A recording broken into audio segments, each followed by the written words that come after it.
kita laksanakan. Tapi saudara-saudara mengetahui bahasanya walaupun toh sudah kembali kepada Undang-Undang Dasar 45 dengan dekret daripada Presiden, pelaksanaannya sampai kepada tahun 65 tidak sesuai dengan apa yang tercantum dalam Undang-Undang Dasar 45, khususnya dalam rangka melaksanakan mungkin juga merupakan konsep perjuangan daripada Bung Karno itu. Bagaimana dalam membawa daripada kelangsungan perjuangan bangsa Indonesia untuk mencapai daripada cita-citanya itu. Dilihat daripada segi ideologi memang kita bisa mengerti gitu, kenapa tidak segera diterapkan sebagaimana yang tercantum di dalam Undang-Undang Dasar 45, baik mengenai lembaga-lembaga tinggi negaranya maupun juga kekuasaan daripada Presiden, mandataris dan lain sebagainya itu. Karena apa? Sebenarnya Bung Karno juga itu selalu mengatakan kepada kita, dilihat daripada segi ideologi, landasan perjuangan ideologi Bung Karno sebetulnya Marxis gitu.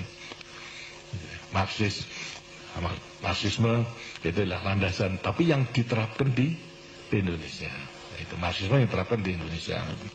Selain daripada Marxisme yang diterapkan di Eropa Timur, di Moskow, di Rusia dan sebagainya. Perbedaannya apa? Kalau Marxisme, Leninisme sampai pada komunisme diterapkan di sana adalah merupakan perjuangan kelas. Jadi daripada rakyat pada dasarnya merupakan kelompok yang tidak turut memiliki alat produksi, apa itu pabrik, apa itu tanah dan sebagainya, tidak turut memiliki. Itu merupakan kaum proletar sendiri. Sehingga demikian kaum proletar itu yang sekarang harus disusun untuk memegang kekuasaan, sehingga berlakulah diktator proletariat di negara-negara komunis. Sekarang di Indonesia itu tidak demikian.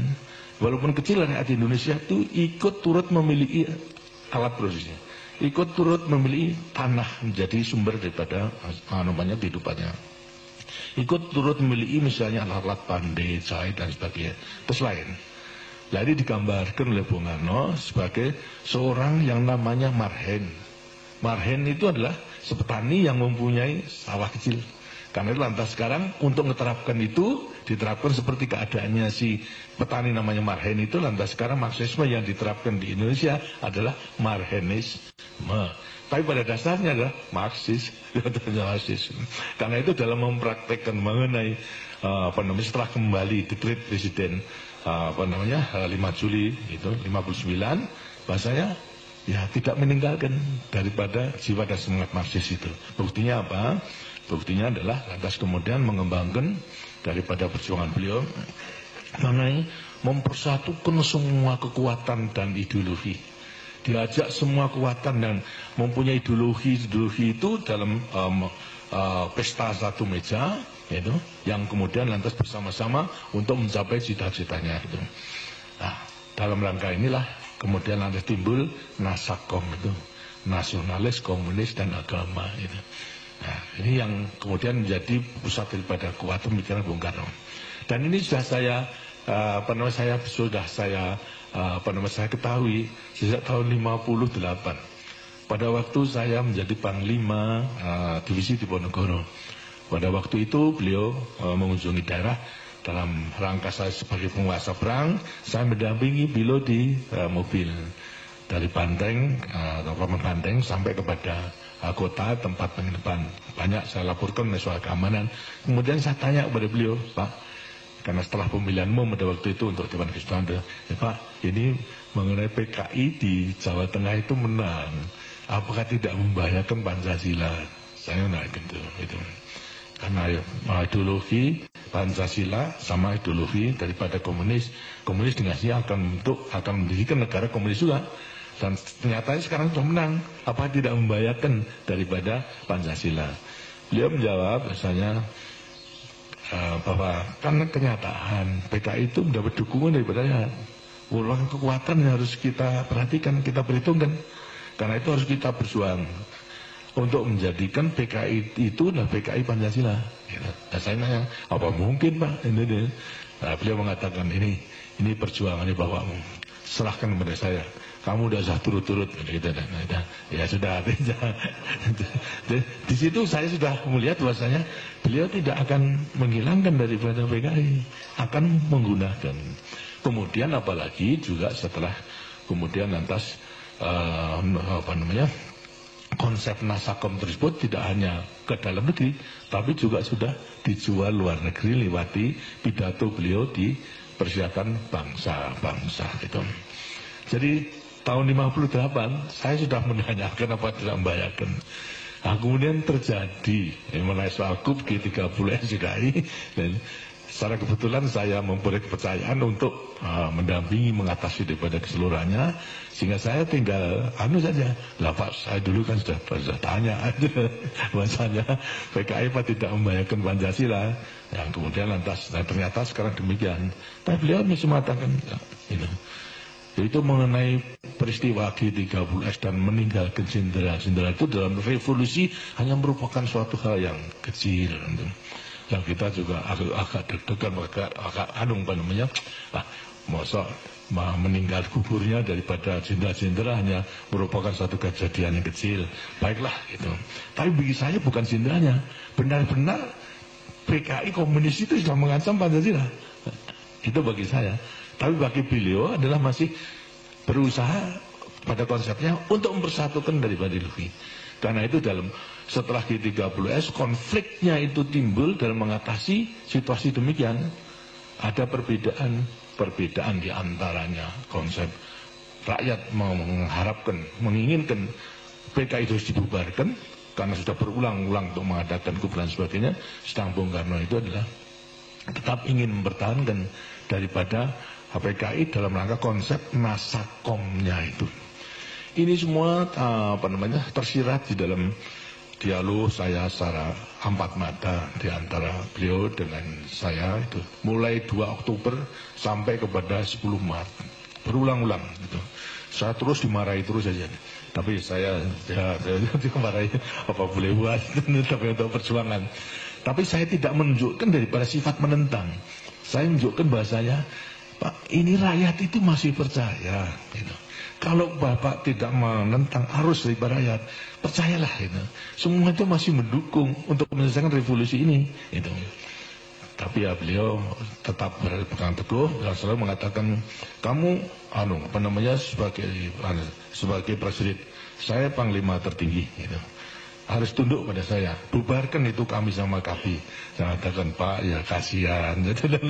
Wong ini yang mendukung pada perjuangan itu baru aku bubarkan. PKI itu yang harus bubarkan. Marah lagi itu pada beliau. Jadi terus menerus begitu, dan akhirnya pada waktu menyadarkan pada saya lagi, kamu harus tahu bahwa saya ini tidak lagi menjadi pemimpin Indonesia.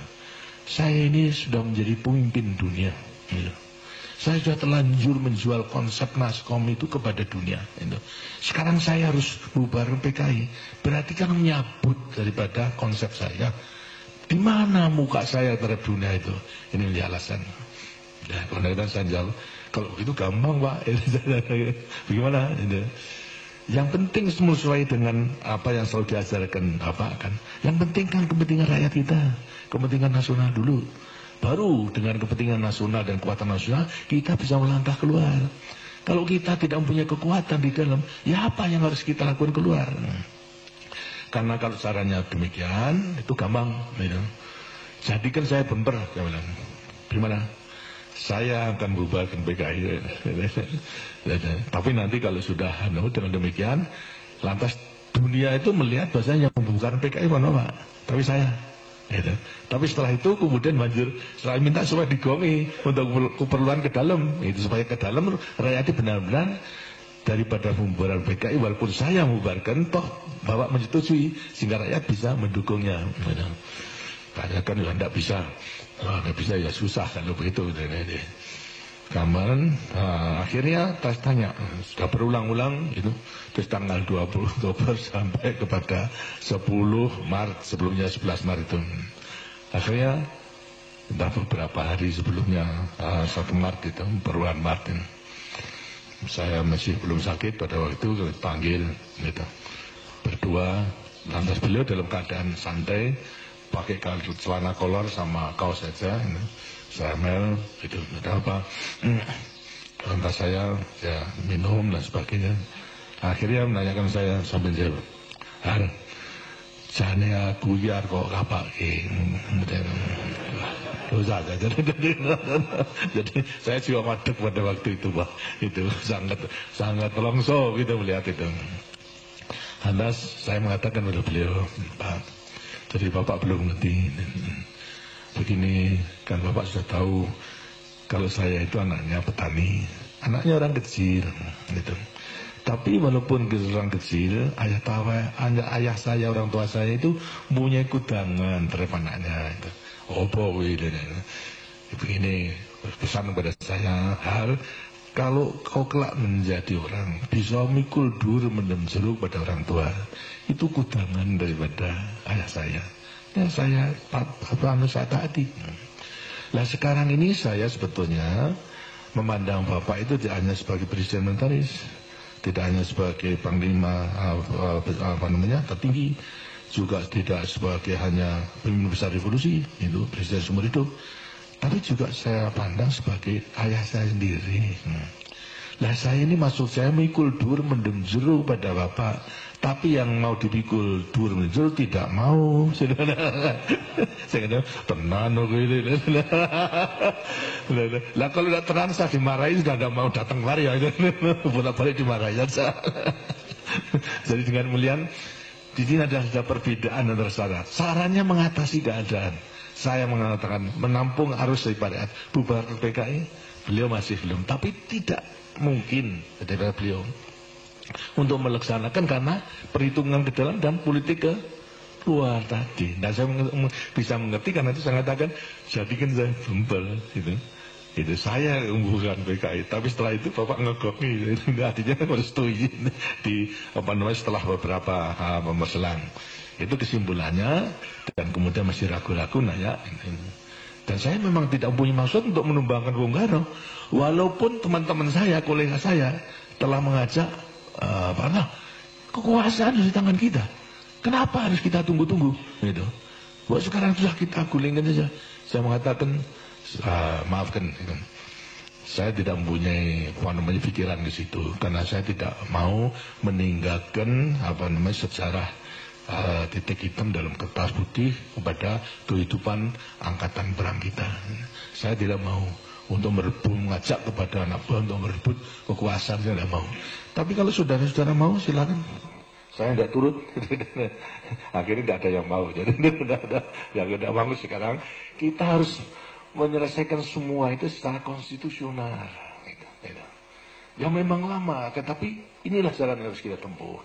Akhirnya semua setuju, hanya mengatakan ya kritik pada saya terlalu falsafah Jogja, yaitu seperti Andong, alam-alam asal pelakon gitu loh. Ya apa boleh buat aja. Tapi yang mereka tidak mengerti, yang penting itu kan kelakonnya itu. Jadi kelakonnya dengan berhasil, bukan alon-alonnya, kelakonnya itu dan berhasil. Ya karena mereka salah menafsirkan, sehingga kemudian terjadi pada 11 Maret sidang kabinet. Ya. Di situ ada pemberitaan mengenai soal istana sudah dikepung oleh pasukan yang tidak dikenal. 10 Maret, enggak 11. 11 Maret gitu. Keluarnya kan 11 Maret ketika itu juga. 11 Maret itu kemudian lantas ada demikian sampai Bung Karno kemudian ke Bogor dalam keadaan sangat memprihatinkan, disusul dengan Waperdam seluruhnya dengan helikopter ke Bogor.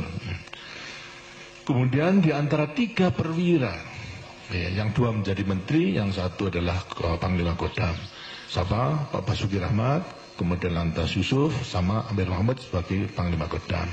Melihat situasi demikian, itu sangat memprihatinkan, mempunyai ide untuk untuk menemani Bung Karno ke Bogor. Gitu. Baik. Tapi karena masih ingat ada atasannya, sehingga lapor kepada saya. Saya dalam keadaan sakit pada waktu itu, memang di tempat tidur karena kumat. Tenggorokan, kalau sudah kumat sampai kepada kursen dan sebagainya, tidak bisa menghadiri sidang kabinet pada waktu itu. Kemudian datang ke rumah, menceritakan semua kejadiannya. Allah minta izin untuk menemani Bung Karno di Bogor. Saya izin, silahkan, baik. Lantas tanya, pesan apa Bapak? Saya mau pesan satu, sampaikan salam dan hormat saya. Yang kedua, sampaikan kalau saya sakit, itu tidak bisa hadir tadi. Yang ketiga, sampaikan aja, kalau saya diberi kepercayaan, keadaan ini saya atasi. Itu saja. Terus tidak macam-macam. Jadi saya hanya mengucapkan, kalau saya diberi kepercayaan, keadaan ini akan saya atasi. Dengan demikian, saya perhitungkan bahwasanya segala lamanya dialog antara beliau dengan saya itu, beliau sudah menangkap itu, Lalu ini berangkat. Setelah datang ke sana, ya lapor dan sebagainya, semua dimarahi dengan sendirinya. Sama menteri, kemudian sampai terjadi demikian. Kemudian lantas sampai, bagaimana cara mengatasinya? Ya, aja Pak, percayakan aja pada Pak Harto. Marah lagi, udah bilang beliau, kurang apa saya percaya pada Harto? Sudah diberi pangkat naik, jadi sebagainya. Ya, tapi barangkali perlu tertulis. Baru kemudian kan, ya kalau begitu dibuat surat tertulis, dibuat 3 jenderal, ditambah dengan semua Waperdam, Bandrio, kemudian Pak Lemena sama Khairul Saleh, terus sekretarisnya Sabur, gitu, dibuat. Akhirnya kemudian ditandatangani. Nah itulah perintah 11 Maret lahir, ditandatangani, sudah mendekati sore, dan isinya adalah memberikan wewenang kepada saya di mana perlu untuk mengambil tindakan atas nama beliau, gitu, untuk mengamankan daripada perjuangan, revolusi dan lain sebagainya. Itu terus merupakan suatu wewenang yang luar biasa itu. Dan kemudian lantas ini dibawa ke Jakarta. Sudah agak malam, ada waktu kurang lebih yang mendekati Isya itu. Kemudian saya masih di rumah, disampaikan, saya baca, saya putuskan kemudian bubarkan PKI. Itu. Bubarkan PKI, kemudian lantas karena persyaratan pada waktu itu harus sebelum mengambil keputusan ada koordinasi dengan menteri-menteri Panglima Angkatan. Saya ada rapat, ada di Kostrad. Lama berjalan semua perwira dan semuanya telah ditinjau. Pokoknya saya menggunakan mengubarkan daripada PKI, dan semua dikonsep. Baru setelah jam 1 malam itu saya tanda tangani itu. Jadi dengan demikian lantas berlaku daripada perintah mengenai pembubaran daripada PKI tersebut ini. Jadi sudah tanggal 12 sudah tanggal 1 itu. Nah pagiannya diumumkan, kemudian lantas beliau katanya semua Waperdam kumpulkan, dimarahi. Akhirnya diputuskan salah satu untuk dikirim pada saya, Pak Lemena. Ini tanggal 13 itu dikirim itu. Kemudian tanya ke Haji Salim, karena setelah selesai kemudian saya kembali lagi ke rumah untuk istirahat. Karena Pak Lemena mengatakan, kalau saya manggil saya Mas Harto, apa tidak keliru itu bubaran PKI itu? Saya berkata enggak, itu di surat perintahnya tidak ada. Ya memang tidak ada. Gitu. Kalau ada, kalau sudah setuju itu bapaknya begitu. Pokoknya marah, kita dimarahi. Sudahlah, saya bertanggung jawab. Dia tahu kalau saya bubarkan PKI, dia tahu. Tidak percaya. Kemudian setelah beberapa hari kembali, lantas Bung Karno dari Bogor kembali Jakarta, saya sudah agak baik, saya jemput. Pakai helikopter di muka istana, saya jemput, saya laporkan, Pak, ini keadaan demikian. Terus saya katakan PKI sudah saya bubarkan, itu tinggal Bapak sekarang ngagongi. Saya taknya benar, saya tinggal ngagongi. Ya itu nanti pikir dulu itu. Jadi yang nggak marah beliau. Mau saya tahu, saya ada bubarkan PKI karena mereka jalan yang terbaik itu yang sekarang untuk mengatasi keadaan konflik daripada pada waktu itu. Nah, kemudian lantas berjalan pada suatu saat, kemudian lantas timbul adanya upacara, kalau tidak salah mengenai Maulid Nabi bulan Juni pada itu. Biasa diadakan upacara di istana. Saya menjemput beliau, mengantarkan, dan saya dengan saksikan oleh sekretaris militer, Saudara Surya Sumerno pada waktu itu, bekas Panglima Divisi Diponegoro, mendampingi saya menjawil kepada beliau, Pak, ini kesempatan yang baik untuk ngegongi daripada apa yang setelah saya lakukan. Beliau mengatakan, ya nanti, ya saya sudah senang, ya nanti akan saya lakukan. Karena dalam amanat tentu ada kesempatan, saya katakan tidak perlu bos yang perintah saya, tapi apa yang dilakukan Harto itu saya mengetahui, itu aja sudah cukup. Ya nanti ini, nah itu ngantarkan upacara pidato daripada beliau itu amanat. Enggak keluar. Enggak keluar. Kemudian lantas santun lagi dijalankan di antara istana, tanya, kok enggak keluar Pak? Wah, lain kali. Wah ya susah gitu. Nah kemudian lantas terjadi daripada satu permintaan daripada MPRS mengenai penjelasan dari Presiden mengenai terjadinya G13 PK itu. Ini diminta dengan bagaimana atau penjelasannya itu. Tapi yang keluar bukan penjelasan, tapi pidato Nawaksara, ya sebagai Nawaksara, yang mengatakan, yang membela daripada konsepnya. Ya kemudian nimbul sekarang sudah merupakan konfrontatif antara presiden dengan legislatif. Lah saya sudah tidak bisa buat apa-apa. Itu sampai kepada masih pada waktu itu belum jelas, tapi tidak diterima minta dilengkapi. Gitu. Ya. Masih dilengkapi juga sama saja. Sehingga akhirnya karena tidak diterima, konsekuensinya apa? Ya mandatnya dicabut. Nah, kemudian setelah dicabut, bingung siapa ini yang harus melanjutkan daripada ini.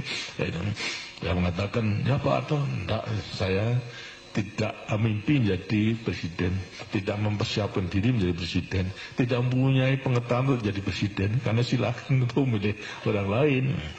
Semuanya lantas tidak ada persoalan antara 9 partai tersebut, sehingga akhirnya kembali kepada apa landasan ini. Landasan dalam keadaan darurat demikian, MPS tidak bisa memilih. Akibatnya akhirnya diputuskan, udah kalau begitu percayakan kepada pengemban TAP MPRS nomor 9. Karena apa? Super Semari telah dikukuhkan oleh MPRS sebagai TAP nomor 9. Terus mempunyai kekuatan konstitusional. Ya. Pengemban Super Semar yang telah ditetapkan menjadi TAP nomor 9 sekarang melaksanakan kefakiman tersebut, diangkat sebagai presiden. Saya katakan, ya, karena saya tidak sanggup dan itu bang sebetulnya pengemban TAP MPRS yang ditugaskan, saya minta supaya diangkat menjadi penjabat saja. Gitu. Jadi penjabat itu ada sejarahnya, gitu. Karena saya tidak menyanggupkan diri untuk menjadi presiden. Gitu.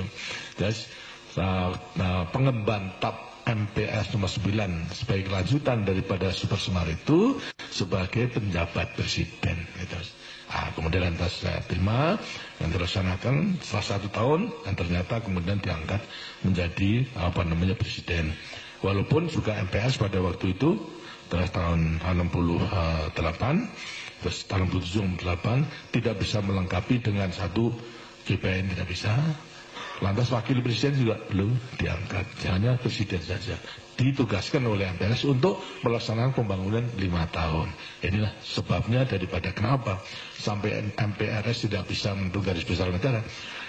Karena pengalaman tidak ada. Mulai dulu itu selalu mengenai haluan negara ditentukan pidato tahunan tiap 17 Agustus daripada presiden itu dijadikan haluan negara. Nah itu kan bertentangan dengan Undang-Undang Dasar 45 toh. Tapi sejarahnya pun demikian, sehingga dihadapkan daripada satu keadaan yang nggak bisa menyusun, hingga dipercayakan kepada Presiden Mandataris untuk melaksanakan pembangunan 5 tahun dan seterusnya. Ini sebagai satu gambaran yang saya alami agar supaya saya mengetahui bahwa sejak semula itu kita menjaga jangan sampai ABRI itu melakukan satu tindakan-tindakan yang akibatnya seperti kejadian di Afrika, di Amerika Latin itu mengadakan perebutan kekuasaan sehingga sudah terjadi lagi timbul daripada perebutan kekuasaan sehingga akhirnya hanya terus begitu saja. kita bersyukur alhamdulillah bahwasanya kita bisa mencegah pada waktu itu, sehingga memang kita harus lantas sekarang melaksanakan semuanya itu sesuai dengan konstitusi. Karena itu tekad daripada Orde Baru dalam sekarang ini adalah melaksanakan kemurnian daripada Pancasila dan Undang-Undang Dasar 45 ya. Sejak daripada lahir Orde Baru. Karena yang dulu itu seperti saya katakan itu, kenapa sejak proklamasi kemudian lantas Undang-Undang Dasar 45 tidak dilaksanakan. Kita bisa mengerti karena memang situasi kondisi dalam negeri dan dunia pada waktu itu mungkin kalau kita segera melaksanakan akan dicap sebagai negara cetakan daripada Jepang, negara diktator dan sebagainya. Itu bisa mengerti. Tapi justru setelah kembali kepada dekret kok masih begitu, sampai Nasakom ditegakkan, sehingga akibatnya memberi kesempatan kepada PKI untuk menyusun kekuatan dan akhirnya merebut daripada kekuasaan yang kemudian bisa kita tumbangkan itu. Ini hendaknya agar supaya merupakan warisan sejarah yang tetap kita pegang teguh dan selalu akan menjiwai daripada tentara nasional Indonesia. Saudara sekalian, pegangan kita tetap di sini pada Sumpah Prajurit dan Sabta Marga. Jadi Sumpah Prajurit Sabta Marga dalam arti juga berpegang teguh kepada Pancasila dan Undang-Undang Dasar 45. Jelas Pancasila dan Undang-Undang Dasar 45 yang lahir satu hari sesudah proklamasi. Ini yang berpegang teguh. Kemudian barangkali juga saudara perlu mengetahui dalam implementasinya berpegang teguh kepada Sabta Marga itu dalam menghadapi peristiwa G13 PKI. Sebenarnya kita mengetahui bahwasanya Partai Komunis dimanapun juga itu perjuangannya menimbulkan kontradiksi, pertentangan, sehingga ada pertentangan kemudian bisa manfaat musuh daripada kekuatan, dan kalau sudah kuat itu semua lawannya kan habiskan gitu. Tidak ada yang tinggal. Nah, ini menjadi ciri-ciri daripada mereka. Oleh karena itu kekuatan yang harus disusun dalam rangka persyaratan untuk dapat kemenangan itu ada 3 kekuatan. Satu apa? Satu mengenai kekuatan buruh, itu harus tangannya. Ketua tani itu harus di tangannya. Dan ketiga adalah angkatan bersenjata harus di tangannya. PKI telah bisa menghimpun yaitu Soksi sama BTI. Tapi mana angkatan yang belum? Karena itu mereka mempunyai ide dalam rangka konfrontasi dengan Malaysia membentuk angkatan kelima. Itu mempersenjatai daripada buruh sama petani. Karena yang memang tidak bisa, belum dimiliki. Sedangkan daripada angkatan sebagai banyak pejuang dengan hasilnya tidak akan mudah begitu saja. Karena itu ini tidak tercapai, sehingga satu-satunya jalan itu sebetulnya karena apa? Terdesak oleh perhitungan waktu. Terdesak oleh perhitungan waktu pada waktu itu apa sebabnya? Terus mereka masih selalu menyandarkan kepada karisma Bung Karno. Desakan amlinan terus kepada Bung Karno itu. Dan pada waktu itu ada berita kalau Bung Karno dalam keadaan sakit. Diramalkan oleh dokter daripada RT, didatangkan kemungkinan ada 2, lumpuh atau meninggal. Nah, beliau daripada PKI mengatakan kalau ini terjadi sebelum dia kuasa akan hancur. Maka itulah ini sebelumnya terjadi diforsir. Hanya angkatan saja belum, maka mengadakan infiltrasi terhadap angkatan darat yang punya kekuatan yang besar. Dan infiltrasi bukan baru, perwira-perwira yang dikerahkan itu sudah merupakan perwira yang dibina sejak tahun 45, seperti Untung. Itu karena dari Solo. Saya mengetahui bahwa Untung itu batalionnya, Batalion 44, Batalion Tigdon, yang juga saya komandannya pada waktu itu telah diadakan indoktrinasi politik sejak tahun 45 oleh tokoh PKI yang namanya Alimin. Tokoh tertua setelah Tan Malaka itu adalah Alimin. Kemudian baru Muso. Ini terus menerus. Sehingga setelah tahun 45 semua komandan regu ke atas itu politiknya, ideologinya adalah komunis. Tapi dalam rangka memperbaiki kita latih dan sebagainya itu, apalagi pada waktu saya di Solo semua saya latih supaya dipisahkan di antara ideologi sama keprajuritan dan itu berhasil. Tapi nyata terus dibina. sehingga pada akhir membutuhkan terdesak oleh keadaan, perwira-perwira inilah yang digunakan. Secara kebetulan semua sudah di Jakarta, gitu. Dan memegang kunci-kunci yang penting karena memang rupa-rupanya ada persiapan ke arah situ. Jadi pada waktu pengumuman pertama bahwa Untung melakukan kegiatan itu untuk menghadapi gerakan Dewan Jenderal yang mengadakan coup terhadap Bung Karno, itu saya bisa baca itu Untung itu dulu PKI gitu. Tapi dia mengatakan seolah gerakan daripada menghadapi Dewan Jenderal. Dengan Dewan Jenderal sebenarnya tidak ada. Yang ada itu Wanjakti, Dewan Jabatan dan Kepangkatan Tinggi, di mana saya duduk. Tidak pernah membicarakan mengenai soal politik, tapi mengenai soal jabatan sama kepangkatan aja. Dan itu sudah mengadakan menyalahgunakan itu. Kemudian lantas terjadi itu pada waktu itu adalah kalau dilihat dari versi kekuatan, sudah saya mengetahui bahwasanya susunan Kostrad dulu itu hanya kerangkanya saja. Komando Kostrad, komando tempurnya brigade. Batalon-batalonnya itu masih di kodam-kodam. Kalau diperlukan saja kemudian tes. Tapi kalau tidak diperlukan, saya sudah mempunyai kewajiban untuk melatih mereka itu menjadi satuan tempur yang baik. Jadi saya telah ada hubungan dan mereka melatih. Pada waktu menghadapi peringatan angkatan bersenjata tanggal 5 Oktober itu tahun 65 pada waktu itu, 3 batalion ditarik ke Jakarta dalam dikumpul dalam satu brigade untuk ikuti parade itu.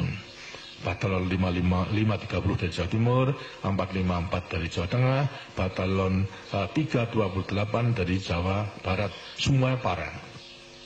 Ini antara lain 2 batalon itu telah digait oleh G13PK. Tinggal 1 batalonnya aja. Karena itu saya usahakan supaya dipisahkan. 530 bisa dipisahkan. Gitu. Tapi 454 tidak bisa. Karena saya beri waktu pada waktu komandannya. Komandan batalion ada di istana, wakilnya saya panggil, saya beri penjelasan sendiri. Bahwasanya kamu ditipu oleh Untung ini. Keadaannya demikian. Jadi kapalnya supaya sadar, sekarang kembali kepada Kostrad. Saya beri waktu kalau jam 6 belum menyatakan kembali, ya terpaksa hadapan dengan Kostrad. Gitu. Akhirnya 5.30 jam 2 itu sudah gabung. Tapi 454 belum. Sampai jam 6 meninggalkan. Tapi 2 kompi setelah jam 10 malam dia menggabung. Dan tinggal 2 kompi. Kemudian lantas terus mendukung daripada perjuangan kelanjutan daripada G13PK itu. Jadi saudara-saudara, supaya mendengar bahasanya, sebetulnya daripada segi kekuatan, saya tidak ada kekuatan. Hanya kerangka saja. Tapi setelah saya mengetahui Untung yang memimpin, dan saya bisa menilai bahwa ini di belakangnya mesti ada. Kemudian lantas putusan saya pada waktu itu untuk segera membungkem RRI, membungkem RPKD, lantas saya tunda. Jangan, sudah biarkan saja. Mereka mengadakan statement supaya rakyat mengetahui bahwa tidak hanya pada menghadap Dewan Jenderal, tapi apa yang menjadi tujuan itu. Sehingga kemudian mulai melakukan satu penurunan pangkat. Daripada kolonel ke atas turunkan, karena dia paling tinggi Panawursa atau kudungnya itu diturunkan. Jadi saya juga harus turun pada waktu itu. Lantas kedua juga mengenai bentuk Dewan Revolusi, lah sudah itu. Kemudian lantas pemerintah sementara dan sebagainya sudah semuanya leweng. Baru setelah diumumkan supaya maksud saya rakyat mengetahui apa latar belakangnya itu. Terus politik, karena itu setelah semua terjadi jam 6 katakan sebelum jam 7 malam diduduki RRI. Kemudian umumkan daripada pengumuman saya dan pidato saya. Jadi di sini saya hanya pegang pada apa pada waktu itu. Soal jelas kepada staf. Saya perhitungkan ini di belakangnya daripada Untungnya PKI pasti. Nah kalau PKI bukan masalahnya mengenai Dewan Jenderal Angkatan Darat, ini pasti akan mendirikan negara komunis. Berarti Pancasila itu dalam keadaan bahaya. Sedang kita sebagai prajurit Sabta Marga harus membela Pancasila. Akan kita biarkan atau gimana? Kalau dibiarkan daripada doktrin komunis itu akhirnya toh kita akan mati konyol. Siapa? Akan dibunuh semuanya. Lah daripada mati konyol, Bayamari mati sebagai prajurit yang setia kepada sumpah prajurit Sabta Marga. Menurut perhitungan saya, kita harus melawan daripada mati konyol. Gitu. Semua setuju, oke, betul. Kita lawan, kita hadapi daripada semuanya itu. Sehingga walaupun kekuatan itu relatif tidak ada, tapi karena saya percaya bahwa rakyat itu akan mendukungnya. Dan kesatuan-kesatuan yang tertipu akhirnya juga akan kembali. Yang untuk mengatasi itu. Akhirnya bisa diatasi dengan sebaik-baiknya. Inilah beberapa mengenai nilai daripada kesetiaan kita kepada negara dan bangsa yang berdasarkan Pancasila dan Undang-Undang 45. Daripada para prajurit yang betul-betul kalau setia berpegangan kepada sumpah prajurit dan Sabta Marganya tidak akan menjadi masalah. Karena itu selalu saya katakan itu tidak perlu repot-repot daripada kita mengukurkan teori apa-apa, pegang aja lah kepada Pancasila dan juga Sabta Marga dalam memperbesar pengabdian kita negara pada bangsa. Tidak melihat kepada orangnya, kita tidak ingin menjadi patuh kepada orangnya, tapi adalah berpegang kepada cita-cita perjuangan kita.